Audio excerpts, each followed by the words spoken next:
I want to hear cannons. Downfield, pull up, ball to the 5, touchdown Tampa Bay. Mike Evans does it again. Fire the cannons, Bucs. It's first and goal. That's picked off. And who else? Rondé Barber. And the Tampa Bay Buccaneers may ride to the Super Bowl with that one. Third down, 18. Dropping Gannon, looking Gannon. Throws up with the head to the shot. At the 40. Derek Brooks 30. Brooks to the 25, 20. Derek Brooks all the way. There it is. The dagger's in. We're going to win the Super Bowl. And there the cannons go. Fire them. Keep on firing them. Keep on firing them. Hello and welcome back, Bucs fans, to a brand new edition of the Cannon Fire Podcast, live on YouTube today with a brand new episode. I'm your host, Rhett Matthew, joined alongside me, as always, my good buddy and co-host from BucsNation.com, Mr. Evan Wanish.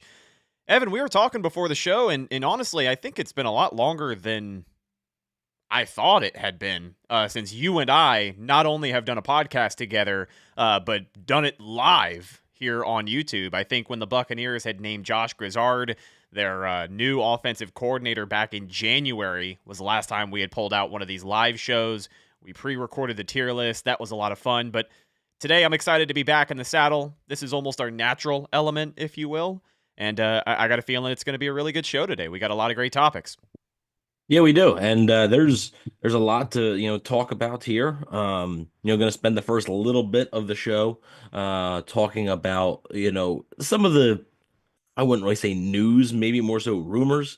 Because honestly, we haven't had much Buccaneers news, which is another reason why we haven't done a live show in a while. There simply hasn't been like a ton to talk about, right? Right now, it sort of remains status quo with a lot of the Buccaneers free agents.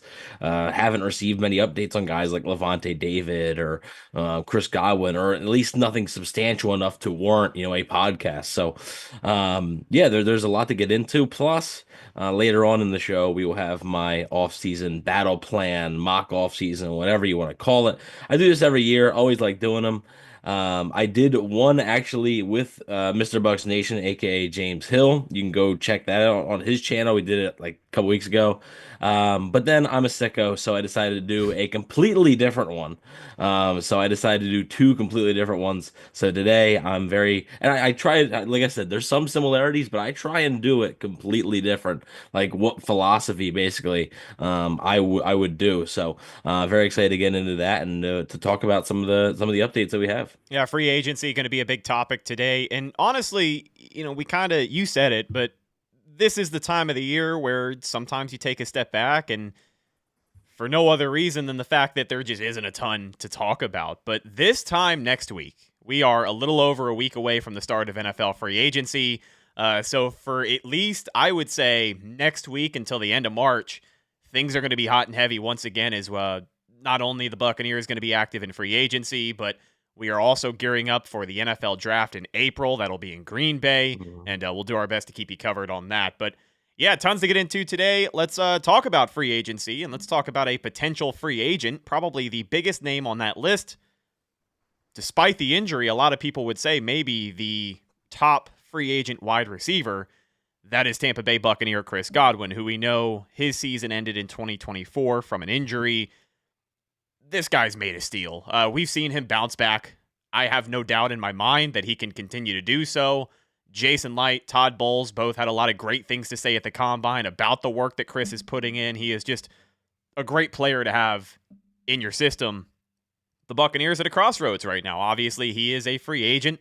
They have to figure out what that contract situation is going to look like. Now, the Buccaneers did take some preventative measures to buy themselves more time to negotiate what that contract may look like. But before I get your opinion on if Chris Godwin's going to be back in Tampa Bay, I wanted to also get your thoughts here on this rumor floating around from NBC Fantasy Football studio analyst Matthew Berry. He had put out an article recently that was the top 25 rumors I heard at the NFL Combine. You can go read that at NBCSports.com. Number 11 was about pending Bucs free agent Chris Godwin. This isn't necessarily new information, but there's like one sentence in here that implies Chris Godwin's status for week 1 of the 2025 season may be up in the air. Here it is from Matt Berry. He says Tampa Bay desperately wants Chris Godwin back. After suffering a serious injury last year, leaving his availability at the start of the season in question, I was expecting a one-year prove-it deal for Godwin, but I'm told there is a competitive market for his services, and he'll get a multi-year deal with some guaranteed money. He's likely to get it from Tampa, who really wants him back. They love Godwin, and so does Baker. That's the first person. Now, keep in mind, this is a rumor. It's being treated as a rumor, but this is the first person I've seen kind of mention the possibility that Chris Godwin, even if he's back in Tampa Bay or wherever he ends up, may or may not be ready to go for week 1 of the 25 season, still recovering from that injury from last season. So what are your thoughts on this situation overall? And do you think Chris Godwin's back in Tampa Bay? Well, I think the interesting thing there is right now, other teams can't look at Chris Godwin, right? They can't examine him. They can't have their doctors look at him. Only the Buccaneers can. And only the Buccaneers right now have an idea. Right now, Chris Godwin's agent could say, oh, he's fine or whatever. But that may be coming from Tampa Bay, right? Maybe Matthew Berry maybe heard that from a Tampa Bay source, because they would have a decent idea of Chris Godwin's potential status for week 1, or how he's progressing with rehab or whatever it may be. They would have a good idea. So that is interesting that came out there. And I do wonder if, that came from the Buccaneers side of things. I do expect, because again, with T. Higgins getting a franchise tag, like Chris Godwin, I think at least is definitely the best available free agent wide receiver out there. I know you got Lavonte Adams, who was just released, but it's in terms of best receiver available, it's probably DK Metcalf, but you got to trade for DK Metcalf. So if you're talking about guys you can just go out and just sign, I would say Chris Godwin's probably the best guy there. So I do think there could be a market even with the injury. And I don't expect a 1-year prove-it deal anywhere that Godwin goes, whether it's Tampa or somewhere else. I don't think he's really interested in that. And I don't think a team that seriously wants to sign him is going to present that to him, because I think they have an idea that he's not going to accept that. So that is interesting to me that was brought to, the forefront, I guess you could say. And you're right. That is sort of the first we've heard. We haven't had many updates, right? It wasn't like we were getting weekly updates during the season on his rehab or how things were going.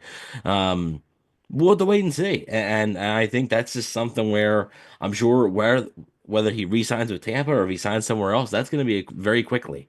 How's he doing? Is he on pace for training camp or week 1? Like what may it be? And I think we'll just have to wait and see on that. And I hate to bring it up again under the guise of like an injury being the main reason for it, but this news helps Tampa Bay. It really does. A lot of the teams that I think are going to be looking for a Chris Godwin are looking for a number 1 wide receiver. He's the top free agent option for a reason, and I think for a lot of years we have seen he has the ability to be a number 1 wide receiver in the NFL. But if you are a team who desperately needs that, and you're making a multi-year investment on a guy who is not only coming off of injury, but may not even be ready to go week 1, that may scare some teams off. And it's not because of Chris Godwin and his abilities as a player. You can turn on the film. He was the most explosive wide receiver on the field last year for the Tampa Bay Buccaneers when he was available. I mean, he was off to a monster start. Only had 50 catches, but well over 500 yards and a couple of touchdowns on the year as well. He was doing so well that you could very well say the Bucs are not going to be able to afford this guy. Yeah. If he stayed healthy, I do think that's where you could say it sucked for Godwin. It sucked for the Bucs at the time, but in the long run, in terms of retaining him, it helped their chances. Yeah, absolutely. So hopefully we get an answer on that within the coming days. Don't forget, like I said at the start of the show, a little over a week away from the start of NFL free agency, and things get very exciting for free agency. That's when, that's my favorite time of year, because you and I will get on here and do an hour and 15-minute podcast on a free agent, and then as soon as we wrap that show up, they make their biggest signing of the offseason. And then they trade for Rob Gronkowski, right? And yeah, we have to do it again. Yeah, 100%. I am excited to get back into the swing of things in that sense. But Chris Godwin, my gut says he's back in Tampa Bay. What do you think? I still feel like that's the most likely scenario here. From everything, I would. I don't think it's 100%, but I do Bleav it's most likely that he's back in Tampa Bay. I would guess on a 2 or 3 year deal. But if like I said, if I had to guess, there obviously will be some guaranteed money in there. But I think the Bucs want him back. I think Godwin wants to be back. I think the injury sort of helps Tampa keep the price down a little bit. And I just think that at the end of the day, there's a lot of people that thought Mike Evans, was going to be gone, right? And I understand it's a different situation, right? Mike Evans is a franchise icon, basically. I wouldn't characterize Chris Godwin as a franchise icon, but he still is a good player. He's been a Buccaneer for a long time, and I think the other point there that Matthew Berry made about Baker really liking him, I think that matters too, right? Because they're probably going to ask Baker his opinion. Now, obviously, Baker's opinion isn't going to be the end-all, be-all. It's not going to be the deciding factor, but I'm sure Baker would be pretty darn bummed to see Chris Godwin go. And also, if the Bucs don't re-sign Chris Godwin, that opens up another hole that this team has to fill. We're gonna get into it. The amount of holes on defense they have to fill through free agency in the draft. You lose Godwin, all of a sudden, receiver jumps up to a need, right? Even if you think Jalen McMillan can be a number 2 wide receiver, well, then you still need a number 3. And in today's NFL, you need at least 3 wide receivers. You just do. Or else like your offense is just not going to be as effective. And I just think, losing Godwin would open up a hole that you really just can't afford. So I think getting Godwin signed long term, not having to worry about that, especially with Mike Evans entering the last year of his deal, we don't know. He's sort of said publicly that he doesn't want to be one of these guys that plays so he's 36, 37 years old. So it might be, after this year, it may be a sort of like a Lavonte David thing, right? Like sort of 1 year deals, and then you just sort of wait and see. They can't afford to lose Chris Godwin, in my opinion. Hey, 2028, Mike said he's playing in the Olympics, 100% at the Pro Bowl. So that would be very fun to see. But that also, like you said, kind of puts a timetable on how much time he has left. I think he is excited about the potential of continuing to break records, set NFL records, and really put himself in that category of one of the top tier NFL receivers of all time. Yeah. But 2028, 2029, you don't know. And overall, when you look at both sides of the football here and how the Buccaneers are really going to have to build things up through free agency and the draft, the offensive side of the ball feels much more complete. Even if you lose Chris Godwin, that is a huge hole, probably the biggest hole. But you still have a decent wide receiver room. You got Mike Evans, obviously. You want to hope that Jalen McMillan can really start to step up. Had a blistering hot second half of the 2024 season, but you remember there were those couple of weeks where we were looking for him to step up, and he just wasn't able to do that. I think the experience that he has under his belt now is going to go a long way. I'm excited to see what he can do next season. But aside from that, on the offensive side of the ball, maybe wide receiver, offensive guard, maybe a couple of depth guys that you're gonna have to move around and make some decisions with. Robert Hainsey will not be back. He is going to be. He's gonna get paid, I think, but not like crazy. But it's gonna be more than the Buccaneers are willing to spend. And I also think Hainsey is going to go to a place where he feels he has a chance to start. He'll be a starter. He'll be a starter. Tristan Wirfs did a really good interview recently where he talked about Robert Hainsey and how close those guys have been. And, Hainsey had kind of a roadblock to get over when he spent the season starting for the Bucs and then was just made a second-string guy for a rookie that was coming in. So, it's been an up and down last few seasons for a guy like Robert Hainsey, but we've seen him step in on that offensive line before. He has starter talent. Again, he won't be paid like a top-tier offensive guard, but if you put 2-3 years of film out there as a starter, I wish him all the best. But Robert Hainsey won't be back, so maybe there's some shuffling around with your offensive line and the depth that you have available. I think you had mentioned it, or someone else had mentioned it, that the Bucs want to make an effort to bring back Ben Bredesen at the guard position. He's an experienced veteran at this point and a valuable starter for this offensive line. On the defensive side of the ball, there are that's where the work really is. Yeah, there are 4 or 5. It's every level. Yeah, it's every level of the defense. Yeah, they need all the help they can get. Yeah. Now, I wanted to get your thoughts on another potential free agent. This time on the defensive side of the ball, and more rumors. It is rumor season. Khalil Mack, 34 years old, number 52, one of the most dominant pass rushers in the NFL over the last decade. the Buccaneers have reportedly, according to Jordan Schultz, shown interest in Khalil Mack. And listen, 34 years old, you can call it what you will, but this guy is still getting after it. Some next-gen stat data here says that Khalil Mack was quicker off of the ball last season than pending Eagles free agent edge rusher Josh Sweat and Joe Tryon-Shoyinka, who we have praised in the past. Although he can't finish the play, he can certainly get there. He's very quick off of the line of scrimmage, so that is saying something for 34-year-old Khalil Mack to have that kind of get-off rate. Mm-hmm. It would be an investment, without a doubt. The Buccaneers would certainly have to do a little bit of this and a little bit of that to end up with a Khalil Mack. But I do believe, regardless of him being 34, it would be an instant upgrade for this outside linebacker room along this defensive line. But with as big of an investment as it is, at 34 years old, me personally, I'm not crazy about it, just because for the investment that would have to be made on Tampa's part, I feel like they can use those resources to get somebody a little bit younger, somebody who can maybe serve your team for longer than 1 or 2 years at a time. But curious your take on this Khalil Mack situation. Yeah, so it was Jeremy Fowler, Excuse me, who had said he, just been connected with the Buccaneers. Also mentioned the Bears, who obviously Khalil Mack has familiarity there.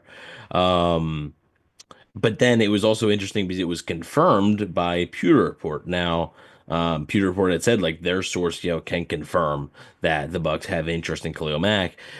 Scott Reynolds then, clarified that it wasn't a Buccaneers source that said that. It was a league source that had said that. So it wasn't from the Buccaneers side of things. It was from sort of the league circles there. It makes a little bit of sense.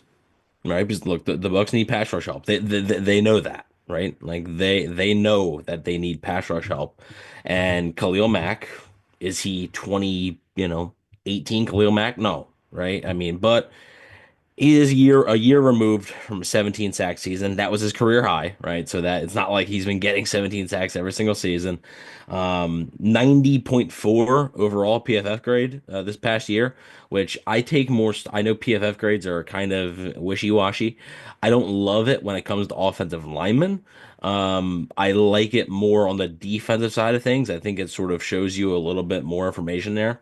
49 pressures in 2024. That was 26th in the NFL out of 211 qualified edge rushers. So obviously pretty good there. Only 6 sacks though, right? And that's a big drop off there from the 17. And you have to wonder, with this guy getting another year older, is that what it's going to be, right? And I Bleav Spot Rack has his market value a little over 22 million a year. I don't know if he gets that. I think he gets close because it's what pass rushers get. Right now, I Bleav he's making 19 a year. We'll see. I do think the Chargers may try and bring him back. One of the reasons, and I know, every Twitter went ablaze late last night when the Chargers released Joey Bosa and saved a bunch of cap space, right? And that's why I sort of think the Chargers may have an effort to bring Mack back, because are they really going to lose both edge rushers in the same offseason? That's both their starting edge rushers. Yeah, that's tough. So they just freed up a ton of cap space. I would rather have Khalil Mack than Joey Bosa. I just don't. I think Joey Bosa is more so of a name more than anything. Mack's been consistent. Yes. Even if it's a down year, even if he's not getting 17 sacks, you can still put the tape on and you can watch the season that he's had. And everyone can agree that he's consistent. He's consistent in games, and for a long time has widely been regarded as one of the best pass rushers in the NFL. It's not like he's a guy, like Joey Bosa. I don't know the number of games off the top of my head, but over the last 3 or 4 years, he's really only played in half of those regular season games. Injuries have been a big problem. Yeah, it's he has played in 29.8% of available snaps over the last 3 seasons. That's tough. That's just not somebody that I'm looking to for a team that the Bucs have to get this right. right? Like they have to land this offseason. And I just don't think a guy like Joey Bosa is the type of thing. Now, I will say, Le- I like the idea of Mac more than Bosa. I don't love the idea of Khalil Mack. Yeah. I think it's more of a short-term thing. Now, the one thing I would say is I think from the Buccaneers perspective, what you could say is, well, it would be less of a long-term financial commitment, right, than let's say a Josh Sweat, right? Whereas if the Josh Sweat thing doesn't work out, man, you might be stuck with him for a little bit. Whereas if Khalil Mack doesn't work out, well, it's a short-term deal anyway. I think the other thing is the thinking maybe, well, if you sign Mack, you could draft a pass rusher fairly early and pair him, with Khalil Mack and Diaby and Chris Braswell, and that could be your nucleus. Mac signed for a 1 or 2 year deal. Mac goes on to retire, which that's another thing that sort of has me a little bit of pause. He seriously considered, retiring this Yeah. this offseason. So it's not like I just don't know if his head is fully in it. Because like yeah, he's getting up there, right? I mean, he is 34. He's going to be 34 this entire season. I actually Bleav he just turned 34 not too long ago. I think it was in February. So, um, that sort of has me with a little bit of pause. I don't think it'd be the worst thing in the world. I would look elsewhere. Um, but I can see why they would have some interest. He's still a really good run defender, plays with a high motor. I think that's part of the reason why they're interested in that as well. So, yeah, it's a long story short. I think Khalil Mack makes some sense, but I would look elsewhere. Also, really quick, he is from Florida, right? So it could be a little bit of a homecoming there for Khalil Mack. Let me ask you one more follow-up question here, just on the Joey Bosa situation before we dive into this battle plan. Is there a scenario where Bosa ends up with a team, any team at this point, on what would be considered a prove-it deal? Because, I mean, we noticed that he hasn't entirely been available. He is a big name, but when you look at the production and him just not being on the field, NFL teams are sure to notice that as well. So is there a scenario where he ends up on like a 1-year prove-it deal? And if that were the scenario for Tampa Bay, are you a little more keen to that situation? It's not as much of an investment. It's a 1-year prove-it deal. And I think he's 28 years old. 29, I Bleav he turns 30 sometime during the season. So maybe, but like, what's a prove deal at this point, right? Like I don't It's know. still edge like, rusher money on 1 yeah, year. like It's it still might be, probably north of $13-14 million, I would right. assume. Like if it's in that range of 10 to 15 million, I don't know if I would do that, right? And that's part of the reason I'm hesitant on Mac as well. Like I think Mac could be fine. I don't think Mac's a bad player. I don't think he's washed. I just don't know if the production is going to match the price you have to pay for him, and that's the thing that I'm a little bit held up on. Joey Bosa, though, and again, there's been some indications, not like 100% going to happen, but I think he probably ends up in San Francisco, to play with his brother. And that's something where maybe he takes a little bit of a pay cut, right, to play with his brother. So, Yeah. yeah, I don't expect him to land some crazy deal. So it could be a 1-year prove a deal, and maybe the Buccaneers are a little bit interested in that, right? Maybe they're like, hey, if we're interested in him at 1 year, like 8 million, we're not really interested in 1 year, 15 million. If his price starts to come down a little bit, maybe, right? I think you're open to anything, depending on price of guys. So, it wouldn't shock me, but I don't expect the Buccaneers to be interested in Joey Bosa.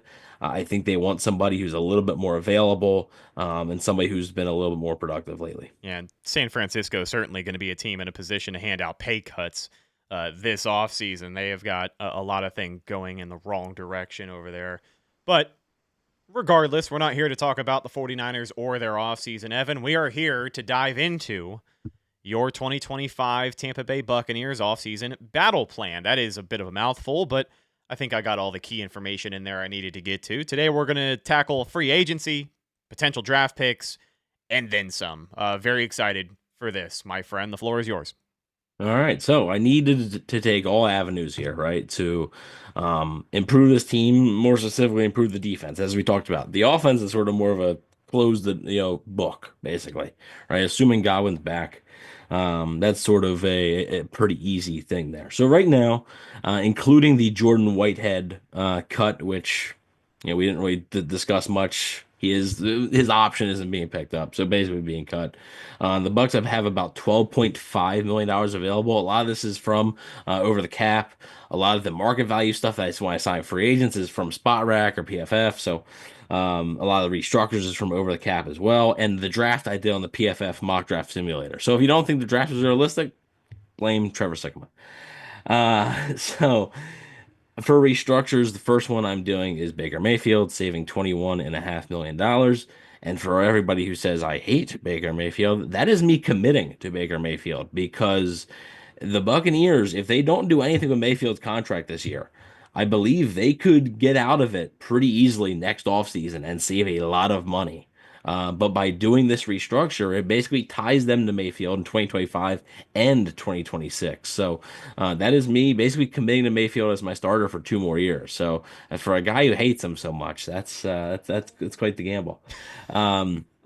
I am also restructuring Tristan Wirfs to save $19.5 million and Antoine Jr. to save $14.5 million. So clearing out a lot of money. The Buccaneers have a lot of money in future years that they can push around. I think next year they have like $95 million in cap space. Now, I mean, they do have a lot of guys, right? Mike Evans, Kate Otten, Luke Gedeke, all guys, Zion McCollum, all guys that may need extensions there. We'll see, but they do have a lot of money in the coming years where they can push a lot of things down the line. Now, to keep freeing up cap space, I make a trade. And speaking of the San Francisco 49ers, I am trading Jamel Dean to the San Francisco 49ers, in the process saving $8.2 million. The Buccaneers can either cut or trade Jamel Dean and save that same amount of money. In this, obviously, the best case scenario would be to get something for him, right? Even if it's not very significant, it would be to get something for him. But I am receiving a 4th-round pick. It's the comp pick that the 49ers have. It's 138th overall. I Bleav it's the last pick of the 4th round. So I am receiving that for Jamel Dean. So I add an extra draft pick there. So all in all, saving a good bit of money here. But I do make one more trade, and it's not sending somebody out to save money. It is getting somebody in. And this is where I have to get a little bit creative and look outside the box a little bit. It is a little bit annoying because this is a guy I think I brought up a couple times, maybe on here. And I had brought up in like private text messages and stuff in like January, and now his like name's like kind of a buzzworthy name now. I am sending a 2026 4th-round pick and a 2027 6th-round pick to the Tennessee Titans for edge rusher Harold Landry. And I am also restructuring Harold Landry's deal and saving $8.1 million. So I Bleav heading into having to re-sign guys, I should have about $60.6 million. Acquire Harold Landry, I Bleav had 9 sacks last year, so was still productive. The pressures were a little bit down from where he usually is. And now there is a lot of thought that maybe if the Titans don't trade him, they could release him. So that'd be great, right? I could basically have him without giving up any draft picks. In this scenario, though, when he's a free agent, though, you're competing with a bunch of other teams. I want to make sure that I get him, so I give the Titans a draft pick. Not the lowest career sack total he's had in a single season, but 2024, 9 sacks. 23, 10.5. Didn't play 2022. 2021, 12 sacks. Comes back after missing a season, gets double-digit sacks. So, I mean, if a down year for him after the injury is 9 sacks, that still leads the team. So I think, again, Harold Landry may not be the sexiest edge rusher name out there because there's a lot of them. And it seems like every day there's, 1 or 2 more that gets talked about. But I think that this would be a substantial move. And, yeah, we have talked about this before. I remember that name being tossed around, and I like that move a lot. I like it all so far. I really do. All right. So heading into, like I said, trying to re-sign some guys here. I do re-sign Chris Godwin. 3 years, $72 million, $24 million per year. His cap hit, and again, I'm not a cap expert. And also another disclaimer: this isn't a prediction. This is what I would do, mixed a little bit, right, with what I think the Bucs would do. But mostly if I were running the team, is what I would do. Cap hit in 2025 is $10 million. As to actually save around $8 million because of his dead cap hit. The Buccaneers, like you said, they pushed back that date. You alluded to it a little bit earlier. They had moved back that date to continue negotiating a deal. I Bleav it's March 12th. Because that's the start of the new league year, so about 6 days. Yeah, so they actually save money if they re-sign Chris Godwin. So it would behoove them not to be honest with you. So right now they would actually have $68.6 million after re-signing somebody. So I'm also signing Lavonte David, a 1 year deal, $7 million. Cap hit in 2025 is $5 million. Just trying to save a little bit of money there at a void year. Again, the Bucs. I don't expect Lavonte David to play in 2026, and this is also assuming that Lavonte David does return, right? I think retirement's still very much on the table, but assuming he wants to play football, I bring him back. Re-signing Ben Bredeson, 1 year deal, $5.5 million. Bredeson's earned the right to start, I think, again, and I think he's sort of the perfect guy to where you can sign him, but still also look for ways to upgrade. I don't think it's like it has to be set in stone. Maybe you draft a guy for competition there. And then Tavier Thomas, Justin School, and Mike Edwards are all signed to $1.5 million deals. Obviously, just depth. Thomas and Edwards, depth for the secondary. School, somebody who can play both tackle positions and knows the offense. So those are my re-signings. What do you think of the? I know it's not a ton, but what do you think of those re-signings?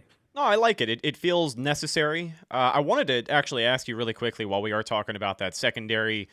One of the things that we haven't covered yet, Tyke Smith, as announced by Todd Bowles, is going to be getting a bigger presence in the secondary, moving up, taking more safety snaps, moving from 75% of snaps per game closer to 100, which is great because I think he showed even in that rookie season he has a lot he can bring to the table on this defense. But Jordan Whitehead.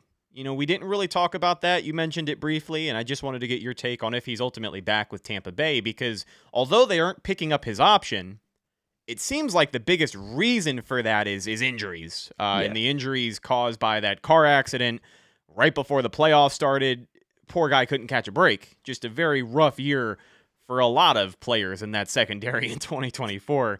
So luckily they made it out of that season in one piece, but the Buccaneers aren't picking up his option. Doesn't necessarily mean he won't be back. But do you think there is enough of a market for a guy like Jordan Whitehead out there after kind of a down year in 24? I think that's what it may depend on. I think his market. I think honestly, it wouldn't surprise me if it's more so of a man, if he's still out there, let's see how the draft goes, right? And then let's see where we're at in terms of the safety room and if he's still available. And then we'll see if he wants to come back on a 1 year deal for close to, not very much money. I think that's what it may depend on. The door has not been completely closed, right? The Buccaneers did leave that door slightly open for Jordan Whitehead to return to the team. They just want to make sure he's healthy because, the car accident, obviously the most important thing there above football and all else is that he's okay. But also he battled injury before that car accident. He was injured and missed a couple games in 2024. So I do think the Bucs have some level of interest in bringing him back. I don't think the door is completely slammed shut, but I think it may depend on his market, and it may be a wait and see type thing. Like, let's wait and see if we need a guy like that. If at the end of the draft you're like, we're pretty happy with our safety room, then you probably don't make that move. I also think there is a little bit of reason to get excited here with this front office coming into possession of another fourth-round pick based off of that hypothetical Jamel Dean trade. I know it's a comp pick, but let's not forget that Bucky Irving, the most impactful rookie the Buccaneers had on the field last season, I would argue, fourth-round pick. This is a front office that did lose John Spytek, but Mike Greenberg still in the building, Jackie Davidson, and, of course, Jason Light. So I am excited to see what ultimately ends up shaking out, but there's a lot of things so far to like here, and I think that this is also feels like these are exciting moves, but they aren't, trading 2 first-round picks for Myles Garrett, which I don't think either of us Bleav the Bucs were going to be doing anyways, but this feels very on brand for Jason Light, even if it is a little more active than he usually is. I know the Carlton Davis trade did go down a couple of off seasons ago, but I mean, I like it. I like it a lot so far. All right, heading into free agency, I signed 7 free agents. 3 of them are on the offensive side of the ball, and 4 of them are on the defensive side of the ball. Let's start with the offense. I am signing center Nick Harris to a 1 year, $3 million deal. Robert Hainsey not re-signed, heads elsewhere. I looked at sort of a lot of the depth chart and I was like, I don't really feel comfortable with anybody else. Like, if Graham Barton goes down, I don't know who I'm going to put at center. So I signed Nick Harris. Played a little bit of right guard in his career as well. So he played with Cleveland last year. Like I said, I liked him. I Bleav he went to Washington, and we know that Jason Light's a fan of his Huskies. So Sure is. um, And then also, I'm signing off of the tackle Andre Dillard to a 1 year, $3 million deal. Obviously, he played with Philly a little bit. I Bleav he played with Tennessee and played with Green Bay last year. Hasn't really worked out, but he can play both tackle spots. And again, I like having him and School kind of rotating there in terms of need of tackle. Obviously, the Bucs don't need any starting tackle, but I like the depth there. And then I'm also signing another former Cleveland Brown. I'm adding a wide receiver, Elijah Moore, 1 year, $4 million deal. Just more depth. Again, I think in today's NFL, you need 3 wide receivers. You probably need close to 4, honestly. Like, a lot of times, your fourth wide receiver is almost a starter for you in some packages. And like last year, the Bucs played the Kansas City Chiefs with Sterling Shepard and Ryan Miller as their 2 receivers, right? So I think the depth is something that the Bucs are going to have to upgrade a little bit. And I like Elijah Moore. I do like him. I've been a fan of his for a little bit now. So it was a cheap deal, a 1 year deal, nothing crazy. If it doesn't work out, you let him walk. It's not that big of a deal. But if it does work out, I think you have a good depth receiver there. Heading over to the defensive side of things, inside linebacker Tyrell Dodson. I am signing him to a 2 year, $10 million deal, $5 million AAV. I make his cap hit in 2025 $2 million just to try and save a little bit of money there. Dodson's a pretty good coverage linebacker. Not a great run defender. I'm not gonna lie. He's not like the best run defender in the world, but I do think that this team simply needs to be better, at coverage. And KJ Britt was not good enough, and Lavonte David, for as good as he is, he sort of took a little bit of a step back, right? A little bit of a step back there, in terms of coverage. I add Dodson there. I think he helps out. Now I am also adding interior defensive lineman Levi Onwuzurike, 2 years, $10 million, $5 million a year. He might get a little bit more than this, but he was a solid player for the Lions when he's been healthy and on the field. He's been solid. Injuries have been an issue for him. And I know Rhett left. I'll update him. I'll recap it for him when he gets back. But so I know that injuries have been an issue for Onwuzurike. That's a mouthful. But I do think that he could be solid depth, and I want to try and load this position with as much depth as I possibly can. So like Logan Hall's there. So I think it's something that I needed to focus on, and I went and did that. So I signed Tyrell Dodson and interior defensive lineman Levi Onwuzurike. Each of 2 year deals, $10 million. So identical deals, kind of. Sort of trying to add some depth along the defensive line there. And I make 2 more signings. Signing cornerback Nate Hobbs to a 1 year deal worth $4 million. Look, just like Rhett had mentioned, the Bucs are seemingly going to be moving Tyke Smith to more of a strong safety role. Well, Tyke Smith played the nickel for the Buccaneers for a good bit of 2024. That sort of leaves a hole there in nickel, right? They don't really have anybody who can really play that, especially when I'm getting rid of Jamel Dean also. Quarterback's kind of thin. Hobbs is a pretty good nickel corner. So I like his ability to do that on a 1 year deal. And then the big one, I'm not signing a Josh Sweat. I think Harold Landry sort of covers that. I am signing cornerback Travarius Ward to a 4 year, $60 million deal, $15 million a year. I had his cap hit 2025 being $8 million. I think Ward's a pretty good fit for the Buccaneers. Does a lot of things that they like to do. Has the size. He's 6'1". Dealt with some tough times last year. Had the death of his daughter Just wasn't really the same player, but I think he's going to come back, better than ever. And that's obviously a tough thing. We've seen it firsthand here, with Shaq Barrett. Sort of, it's tough to overcome. But the year before that, he was really, really good for San Francisco.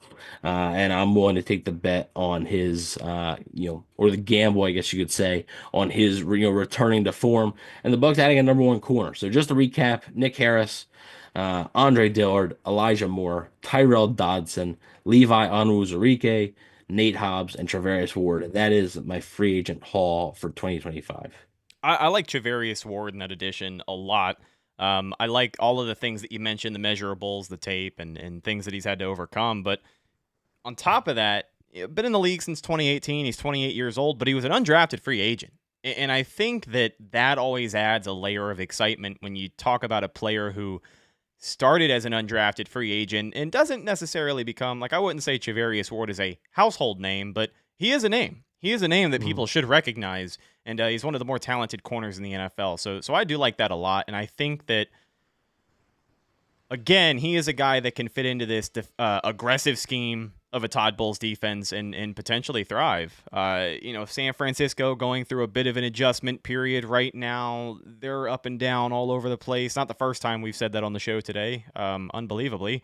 But I think he would be a really good fit in a Todd Bowles defense. So I like that move a lot. It just feels like he could be more aggressive than Jamel Dean at times. And listen, the Buccaneers paid Jamel Dean. He earned that money. He had a really, really good season a couple of years ago. You could argue he was the most consistent corner the Buccaneers had that entire year. He earned that contract, but availability is the best ability, and this last season was rough for him. When he was on the field, there were a couple of games as well where it's just like, man, not playing like a corner who's making what he was making last year. I think that's what it comes down to, right? I think it's the balance of how much you're making versus the production. I don't think Jamel Dean's a bad corner. I think the Bucs are frustrated, though. I think they're frustrated with the inability to stay on the field, and just the production not being enough for what he's making. I think that's why you make that move. And I think Ward is an upgrade there. So, I mean, having Ward and McCollum as your two starting outside corners with Hobbs on the inside, I think the secondary is much improved. And, the pass rush, I add Harold Landry, obviously, added Onwuzurike as well. So, I mean, adding to that pass rush room, I think that certainly does the trick there. And I think that, a couple of those guys on the defensive line, you talked about Logan Hall still being there, but I feel like in a way it lessens the drop off a little bit from Vita Vea, Kalijah Cansey to the rest of your interior guys. We were asking all year where these guys were at. It was really your interior guys, Kalijah Cansey leading the team in sacks, Vita Vea being a presence up front, opening doors for other guys, but there weren't very many finishers behind those two in the interior. Not that any of those guys that you mentioned are finishers per se. Harold Landry, obviously, at the edge rusher position. But I think it lowers, or what's the word I'm looking for? It makes it less of a drop-off in talent. So I'm all about building up in the trenches. I'm not going to be opposed to building that defensive line either. The Bucs need all the help they can get. So I love it. All right, so moving on to the draft, I think I filled a lot of needs, but there still is some work to do, I think. So, with the 19th overall pick, and again, like I said, I used the PFF mock draft simulator. I drafted the players who were available to me. You may not agree that these players will be available. You may think they go higher. You may think they go lower. I drafted the players who were available at the time. With the first overall pick, yep. With the 19th overall pick in the first round, I had the Buccaneers selecting Donovan Ezeraku, edge rusher from Boston College. Now, Ezeraku is a very popular name now, right? Being mocked to the Buccaneers, and for good reason. I think the Buccaneers do like him. And after the combine, I think he's a first round lock, right? However, I do think the 19 is probably the highest I think he would go. I think he's a good player. 16 and a half sacks last year, 2 the year before, but the year before that at 8.5. So he's a guy who played all 4 years at Boston College and was pretty productive in his time there. 30 sacks in 4 seasons there. at Boston College. And again, I add Harold Landry, but I think this pass rush needs more, right? I think they need more. And Harold Landry also, I forgot to mention, I did restructure him, but he only has 2 years left on his deal. So it'd be this year and then one more year. So it's not like a completely long-term solution. It would be quite similar to maybe like a Khalil Mack type thing, right? If the Buccaneers would sign Mack, it wouldn't shock me if they drafted a guy like Ezraku there in the first round. So I add the premium pass rusher. The Bucs have not really selected in Jason Light's tenure. A lot of people were like, "Well, the Bucs can't hit on the pass rusher," which is true, right? They've struggled to hit on a pass rusher in the draft, but they also have never selected a pass rusher this early in the draft. Joe Tryon-Shoyinka was the earliest one. He was the 32nd overall pick. Yeah, may as They've well never, be a second round guy. Right. They've never drafted a guy with a top 20 pick. So hopefully, being a little bit higher in the draft, hopefully you're able to find that guy. I think Ezraku has the ability to do that. Round two, 51st overall. This was one that I know what I did in free agency. I know what I already have, but I couldn't really pass it up because I think the talent is just too good to pass up there. Benjamin Morrison, a cornerback from Notre Dame. This is a guy who has a hip injury, and corners with hip injuries are not, fun, right? That's not good. That's pretty scary. Not somebody I would want to take in the first round. Hence, I think why he's available, right, in the 51st overall pick, because I don't think he would probably be a top 15 pick had he been healthy the whole year. Had a couple big years from Notre Dame there for the Fighting Irish, and um, I think Morrison at this point, it was too good to pass up. I know I signed Javarius Ward. I know I have Zion McCollum. McCollum's entering a contract here. If that doesn't really work out, do the Buccaneers let him walk? Who knows? I'm willing to gamble that Morrison can recover from the hip injury. And I think if he does, I think the Buccaneers could have literally a top 15 player in this draft, and they found him in the second round. Well, and I think on top of that, you also want to emphasize just how different this cornerback room would look in an offseason like this. You move on from Jamel Dean. That's the first time since 2018, maybe 2017, that you haven't had either Jamel Dean or Carlton Davis be your number one or number two corners. That's a long time in the NFL. And I think that Zion McCollum, he's been on an upward momentum, but even Javarius Ward at 28 years old would be your oldest corner unless you go sign another veteran. They're not going to be getting a Darius Slay. I think we can both agree on that. I know it's a sexy name, but the guy's 34. I don't think the Bucs are looking for that in a cornerback. I think if they wanted that, they would just go get Carlton Davis again because he may be on his way out of Detroit. But regardless, the prospect of how different this corner room would look, that is just those three names right there. And then, of course, the guys that we know are going to be getting reps at safety. Unproven talent in a sense, especially when you start talking about the draft. But that's a pretty good way to start if you talk about a complete overhaul here of this corner room, and Zion McCollum kind of being the Lone Ranger there. Yeah, and also I talked about the Bucs, playing Ryan Miller and Sterling Shepard. They played Tyreek Thunderbrook and Josh Hayes at corner last year. So man. The depth was an issue, right? Depth was an issue. So why not improve your depth there? If Zion McCollum goes down or Travarius Ward goes down, like Benjamin Morrison, I think can come in there. And again, I think he's a solution for now and the future. So again, he was there, and I couldn't pass him up. So in the third round, 83rd overall. I'm heading back to Oregon. Okay, heading back to Oregon. The last Oregon draft pick the Bucs had, I think, worked out okay. But this time, I'm focused on the defensive side of the ball and selecting linebacker Jeffrey Bassa, inside linebacker from Oregon. There, a guy plays with a high motor, good tackler, good pursuit, can blitz a little bit. And again, I add Tyrell Dodson in free agency as my inside linebacker to play next to Lavonte David. But I honestly, if Lavonte David returns, I fully expect this to be like his John Cena, retirement tour, basically. He'll turn? Right? Maybe. He'll turn. Maybe. So I don't expect Lavonte David to be playing in 2026, right? So yeah, it would be great to see him back, but they need a long-term solution there. And I think drafting a guy like Bassa, and especially I didn't bring back KJ Britt either. So yes, I have Servasi Dennis, who's healthy. He's had some struggles staying on the field. I think drafting a guy like Bassa, having him sit behind David and Dodson for maybe a year, maybe plays a little bit. I think having him sit there and then come into a starting role next year, I think could really do wonders for him. So I'm a big fan of Jeffrey Bassa there in the third round. Moving on, the first of my two fourth round picks. I actually go back to the Notre Dame and the Notre Dame defense more specifically, and drafting a guy who, again, I think probably wouldn't be here if it hadn't been for an injury. With the fourth in the fourth round, 120th overall, I'm selecting Riley Mills, interior defensive lineman from Notre Dame. Bleav he had some type of lower body injury, knee injury, or something like that. It wasn't an ACL or anything, but it was enough to keep him out of the college football playoff. For the most part, and shut him down. And I think that's I think he's probably a day two pick if he's 100% healthy. So again, I don't need him to start right away, right? I signed Levi Onwuzurike. I have Kalijah Cansey. I have Logan Hall. So I don't need Riley Mills to come in and play 75, 80% of the snaps for me. So I like having a rotation of your defensive line, especially in Florida, right? It's hot, it's humid.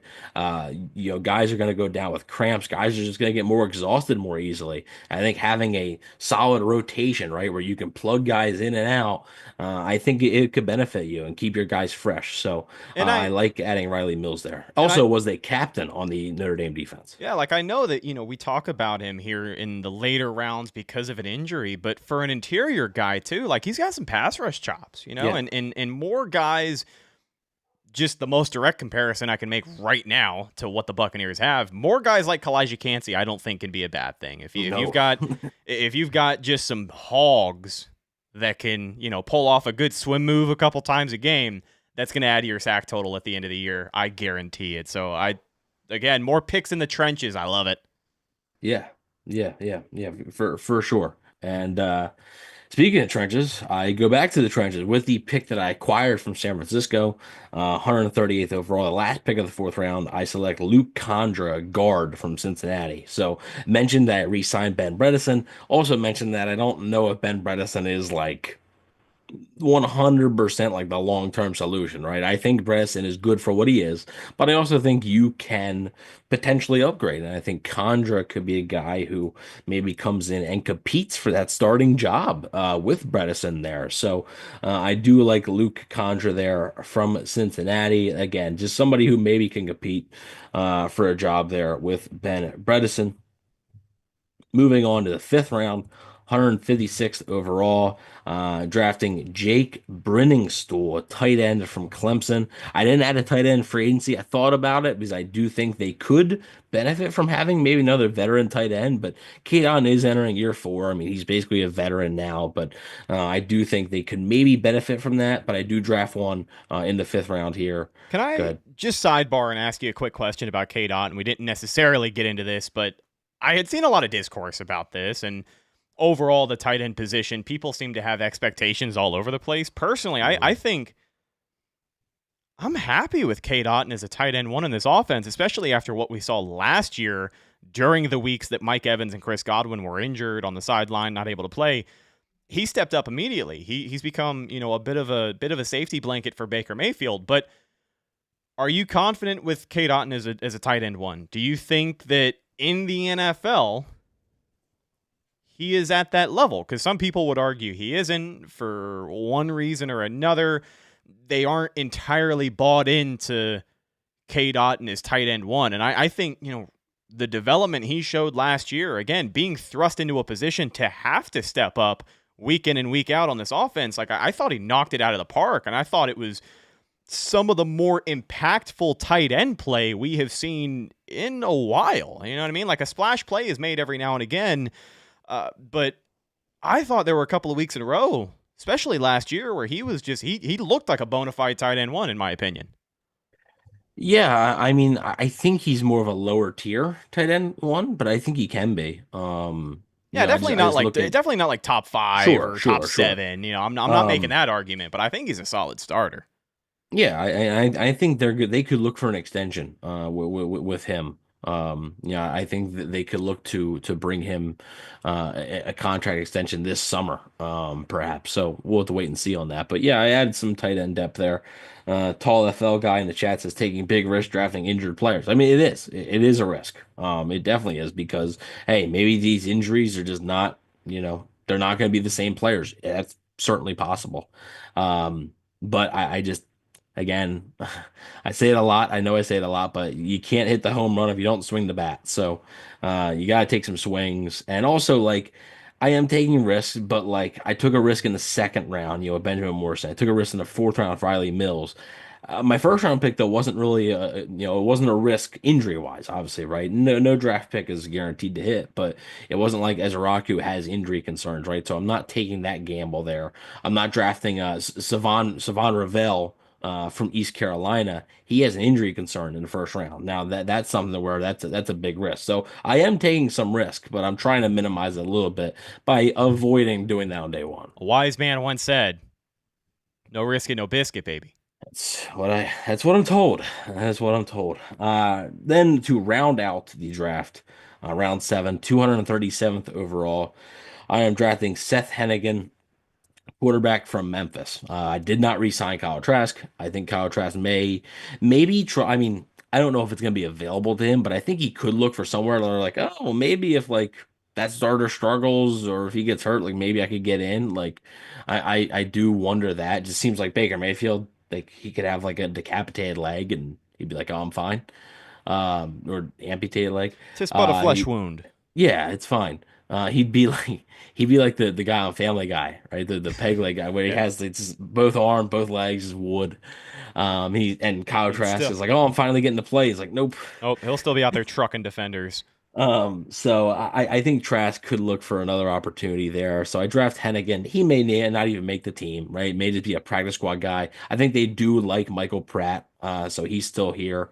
So that rounds out my draft. So just to recap it really quick, round 1, Donovan Ezraku, round 2, Benjamin Morrison, round 3, Jeffrey Bassa, round 4, Riley Mills, round 4 again, Luke Condra, round 5, Jake Brenningstool, and round 7, Seth Hennigan. I like it. I do like it. Again, the emphasis on, I know it is a high risk, high reward with a couple of those picks, but if those guys hit, like you hope they hit, they are contributors. And I know you had talked about the lineman from Notre Dame not coming in and being a guy who eats up all these snaps, but I mean, that's the situation you want him to be in, I would think, especially with Logan Hall also in a contract here. Right. Like, there's no guarantee he's back. Yeah. Yeah. I mean, a lot of these guys are going to take a little bit of time to develop, but if you don't rely on him as much, if you're not in a situation where you have to rely on him to come in and, get 5 sacks his rookie year, it could end up being worth it in the long run, like you said. Also, Michael Pratt, just a little fun fact, I pulled him out of a Topps hanger pack the other day. Oh, nice. I had no idea that he had cards. Like, yeah, he has Prism, I think, and Mosaic, I think.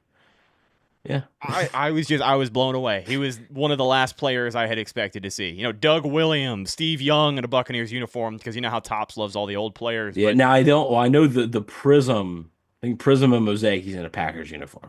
He's not in a Bucs uniform. All right, that will make sense. But on Topps, he's 100% in a Bucs uniform, which is the new the Topps Chrome that came out. Yeah, what is it, 2024 or 25? Yeah, I think it's 24. For the year prior. It'll be nice when they get the licensing next year. So right now it looks a little weird, but some of them look terrible. I mean, like the Broncos, Bo Nix, man. I haven't seen it. So on I'm sorry, this has become kind of a sidebar here, but we're both sports card collectors. So for the Topps, every Broncos player, they literally Photoshop the old uniform on them. So like Bo Nix in his Topps picture is wearing the Broncos uniform that he never wore. Let me look it up. And it looks terrible. It looks so bad.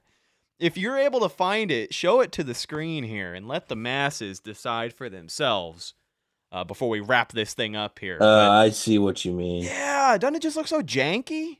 Yeah, kind of. I don't even know why they would use the old uniforms. Like it. I'm not sure if it'll show. Like, yeah.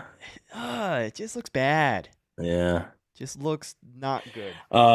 And the Broncos, the new Broncos uniforms, I hated when they first rolled them out, and now a year into them, they kind of grew on me. I like them a lot. Yeah, I think a lot of the times uniforms, And I do want to get into my final 53-man roster, but a lot of times uniforms always seem to look, even if you don't love them, they always seem to look better when they're actually in play, Yeah, right? When you're actually 100%. playing with them. So, all right. So 53-man roster. Again, this is just my projection. Not doing practice squad or anything. Some of these guys will be in on the practice squad, but quarterbacks, Baker Mayfield and Michael Pratt. Running back, Bucky Irving, Rashad White, and Sean Tucker.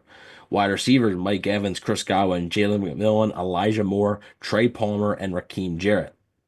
Tight end, Kate Otten, Payne Durham, Jake Brenningstool, and Devin Culp. No O'Keefe. No. Left tackle, Tristan Wirfs, Andre Dillard. Left guard, Ben Bredesen, Elijah Klein. Center, Graham Barton, Nick Harris. Right guard, Cody Malka, Luke Condra. Right tackle, Luke Gedeke, Justin School. Interior defensive line, Vita Vea, Kalijah Cansey, Levi Onwuzurike, Logan Hall, and Riley Mills. Outside linebacker, aka edge rusher, Harold Landry, Yaya Diaby, Donovan Ezeraku, Chris Braswell, and Marquise Watts. Inside linebacker, Lavonte David, Tyrell Dodson, Jeffrey Bassa, Servase Dennis, and Deion Jones. The reason Deion Jones was already signed to a contract, that's why I didn't sign him in my re-signing thing. I think he played well enough to come back. Why not? Yeah. Cornerback, Travarius Ward, Zion McCollum, Nate Hobbs, Benjamin Morrison, and Tavier Thomas. Free safeties, Anton Winfield Jr. and Christian Izien. Strong safeties, Tyke Smith, Mike Edwards, Kayvon Merriweather. Merriweather is a restricted free agent, I believe, so he'll likely be back. Kicker, Chase McLaughlin. Punter. So you notice how I didn't really address punter. I literally have in here UDFA. Like, just sign somebody who can punt the freaking football. Like Todd Bowles said at the combine, it's like either you do or you don't, right? It's like pretty cut and dry. So just sign somebody who can freaking punt. And then left and long snapper is Evan Deckers. So that rounds out the 2025 battle plan, mock off season, whatever you want to call it, predictive off season, whatever you want to call it. But I think I addressed a lot of things there. I think the Buccaneers got better. I tried to make it as realistic as possible. I like it a lot. You know, the first thing that my eyes and ears are gonna go towards is that edge rusher room. I still think outside of Harold Landry, you know, you're talking about a lot of young players. You're hoping that Yaya Diaby can get to the quarterback more. He was really good at pressuring last season, one of the best in the NFL. He's just got to finish. Moving on outside of that, though, you're talking about a rookie from Boston College, and you're talking about Chris Braswell as a second-year edge rusher who had some highlights to end the year last year, but wasn't quite as explosive as we would have liked to see. I do think he will be eating up more snaps this year. You talked about the departure of both JTS and Anthony Nelson here. So that's obviously going to open the door for him to be the next man up. I would like to see him make the most of that opportunity, but it still feels like outside of Landry, you are putting a good amount of stock in this young talent. And I think that I don't know how I feel about Braswell yet, to be honest with you. I'm kind of indifferent. I would like to see him come around, but with these pass rushers, it can take 2, 3, 4 years. And I think that's the scary part, because if Landry underperforms, I almost feel like you could find yourself in a similar situation. Maybe. I mean, but also, like you said, it takes 2 or 3 years. Well, yeah, Diaby's entering year 3. So, like, I'm hoping that the attention that Landry would provide maybe would help Diaby, right? Like, that's, like, honestly, they're not going to go anywhere if guys like Diaby and McCollum, like, if they don't progress, right? Like, if they don't continue to regress, like, they're not going to win anything significant. Like, you can make additions, but you got to have some of your guys in house. Like, you got to have them continue to develop. Yeah. Well, and let's not even forget the interior guys. You know, we talk about this edge rusher room in particular, but a lot of this pressure comes from the interior, and a lot of the doors that are going to be opened up are going to be coming from guys like Vita Vea. If Kalijah Cansey isn't the first one to get there, he's without a doubt going to be opening up some other opportunities for some of these edge rushers to get in there and get after the quarterback. So, again, I like it. I think it is a clear effort to address the many holes on the defensive side of the ball. And you come out on the other side of this, I feel a lot better about the cornerback room. Younger guys, looks a lot different. But Zion McCollum has shown great improvement. Had a solid 2024 season. Was probably the best corner the Bucs had all season last year. So I like that situation for him. Javarius Ward, a lot of pressure in that situation, I would think, but he's the type of player, we talked about the measurables to start the show, I think he would be a good fit in Todd Bowles' system. I think Antoine Winfield Jr., if he can stay healthy, he's going to be back to form. I don't expect him to, all of a sudden just fall off. You said it. I'll say it again. He is a great player who had a not so great year. And he will without a doubt. Difference. Yeah, he will without a doubt be back. And then preparing for life without Lavonte David. I know it's not a sexy replacement. I know it's not a huge name, which a lot of people are attracted to, but it doesn't have to be, especially when you've got Lavonte David coming back. Even at 35 years old, he still has the tools to do what he's been doing for well over a decade. He may not do it as quickly as he used to at times, but he is still a damn fine linebacker for a guy who's going to be 35 years old, and he can be an asset for this Buccaneers team. I hope that he will be back for at least one more season. And I do agree that it feels like even if he is back, this could be it for him. But I like it. I'm gonna give it an A-. I know we're not really putting grades on it and all that stuff, but again, my only real cause for concern is that edge room, relying on those guys to not only stay healthy, but continue to develop. Chris Braswell is going to have to develop. Yaya Diaby is in a really good spot right now, but he's going to have to develop off of what we saw last year. And if that all ends up happening, then I do think that the pressure they're able to apply on opposing quarterbacks is going to be night and day.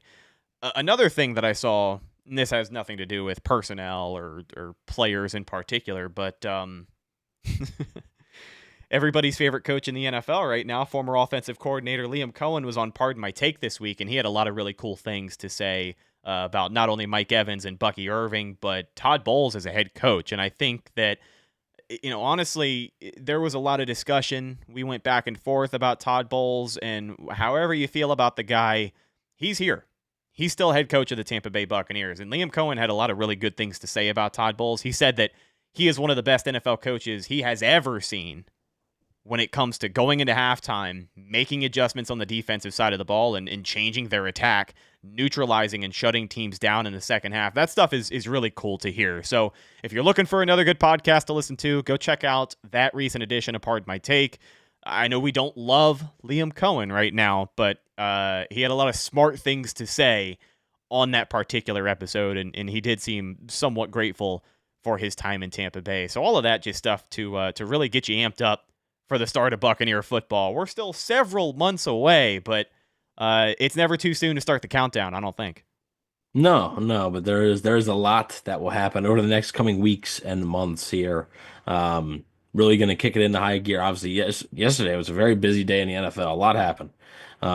So there's going to be pretty much news, I would say, almost every day now. Will it always be the Buccaneers? Obviously not. But if there is news, we will be here to cover it for you guys. And yeah, just stay tuned because you never know, right? It's sort of, we're in the emergency podcast season right now. So it's sort of wait and see mode. It depends on the Buccaneers. It's at this point, it's almost up to the Buccaneers as to when we record next, right? They decide when we record next pretty much. Whenever they want to do a move, which I think, will come sooner rather than later. The legal tampering period starts Monday, I Bleav at noon. So that's when teams can officially talk to free agents. Or talk to agents, right? Yeah, like they haven't been already. Yeah. But it's amazing. I mean, what do you mean? Deals get hammered out, and legal tender period opens at noon, and then at 12:05 there's a deal. I mean, they really work really fast to get it done. And are you telling me that just sheer coincidence that Matt Stafford and Tom Brady were staying at that ski resort a couple weeks ago? Well, just don't go to a Starbucks. That's all I'll say. But yeah, so there's going to be a lot to discuss over the next coming weeks. And then, after the free agency thing dies down, then it's going to be the draft. That's going to heat back up. So a lot of coverage coming your way now. Emergency podcast season. I like that a lot. That's the first time I've heard that moniker to describe this time of year, but that's exactly what it is. I mean, the next time we talk to you will probably be some breaking news. Evan, you and James going to be wrapping up your position review videos here this week. I think tomorrow tomorrow. That'll be here on the channel, youtube.com/cannonfirepodcast. But if we aren't missing anything else, I think, my friend, that's just about going to do it for today's episode of the Cannon Fire Podcast. And I want to say thank you to everybody hanging out with us live. Been a little while since we checked in, but all of our subscribers and moderators hanging strong in the live chat. MK, Mikey, Kelly, Willie Beeman, the moderator, holding it down. Steven Stanfield in the chat. Thank you guys for hanging out with us. Evan Bleav, can't forget. Trying to get to a couple of these messages here. So Steven, all right, here is Willie Beeman's mock draft. I'm just going to kind of pull some of the things from the chat here, get some last-minute interaction. Willie Beeman says his mock draft, number 19, inside linebacker Jihad Campbell. Number 50, at pick number 53, outside linebacker Princely Yu. Pick number 84, cornerback Denzel Burke. Pick number 120, safety Malachi Moore. Pick number 158, wide receiver Ja'Cory Brooks. And pick 237, defensive tackle Riley Mills. So there it is from Willie Beeman. There you go. Let me see. Like I said, folks, we'll be, sort of stay tuned, basically. Like I said, it's where they're, these next couple of weeks, there probably won't be a schedule, for podcasts. It'll just sort of be, we pop up, we pop up. So who schedules if there's news, anymore? if there's news, just check YouTube and see. Who schedules anymore? Who does that? Yeah, I mean, that's not a thing. It's 2025. Thank you guys so much for hanging out with us once again. Subscribe to the channel for more great Buccaneers content, youtube.com/cannonfirepodcast. Best place to go for updates on the show and Buccaneer news as it happens. Speaking of Bucs news, you can follow my co-host Evan on Instagram at Bucs_daily. You can also find him on Twitter at EvanNFL and check out his written work at BucsNation.com. You got anything so far into the offseason? So coming out either tonight or tomorrow, I'll have predictions for the Buccaneers free agents. So playing stay or go, basically, with all of the Buccaneers free agents, every single one of them. So going to be wrapping that up here shortly. Like I said, that'll be out either tonight or tomorrow. And then stay tuned to BucsNation.com because, look, I mean, if there's breaking news, we're going to be on top of it, not only here on the Campfire Podcast, but in terms of websites, BucsNation.com is a great place to look. So appreciate all the support over there. Last but not least, you can find myself on Instagram and Twitter at Rhetticus, RHETT, If you follow me, I will follow you back. And also, first time I think I've announced this on our show. I announced it on the Sports Web the other night with Peter Blake, but I did start a new project recently. If you'd like to go check that out, it is on YouTube, Facebook, Instagram, everywhere. Video Americana. It's a mouthful, but we're having some fun with it. We got some pretty cool footage today from the Florida Strawberry Festival that we're going to be putting up. We got some mini documentaries, some random history, all that, and then some restaurant reviews, features. I don't know. We're figuring it out as we go, but we are certainly having a lot of fun with it. If you're into that kind of thing, make sure you go check it out. Video Americana. That's the show. Thank you guys once again for hanging out with us live on YouTube. I'm your host, Rhett Matthew, signing off from my co-host, Evan Wanish. We will talk to you in the next one. Until then, and as always, thank you for listening, and go Bucs.